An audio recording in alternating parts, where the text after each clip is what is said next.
ফিলিস্তিনের ৬০ লক্ষের জন্য কেন আসে না? আরব বন্ধুর ভাষায় কথা বলে, কোরআনের ভাষায় কথা বলে, জান্নাতীদের ভাষায় কথা বলে। ফিলিস্তিন তো ওই জমিনে, ওই জমিনের নাম ফিলিস্তিন। কোরআন তো বলে বারাকনা হাওলা, যার প্রত্যেকটা বালুর কণায় বরকত মিশ্রিত। ফিলিস্তিন তো ওই জমিন যেখানে ঘুমানোর জন্য ইব্রাহিম আলাইহিস সালাম বেছা নিয়া ওয়াদিয়ে খলিল বানায়া এখনো ঘুমাইতেছেন। ফিলিস্তিন তো ওই জমিন যেখানে মুসা আলাইহিস সালাম ঘুমাইতেছেন।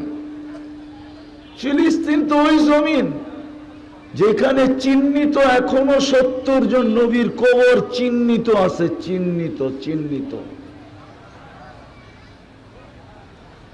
ফিলিস্তিন তো ওই জমিন যেখানে ৪৫,০০০ মুহাম্মদুর রাসূলুল্লাহর জিয়ালেরা, সাহাবীরা ৪৫,০০০ যেখানে ঘুমাইতেছেন।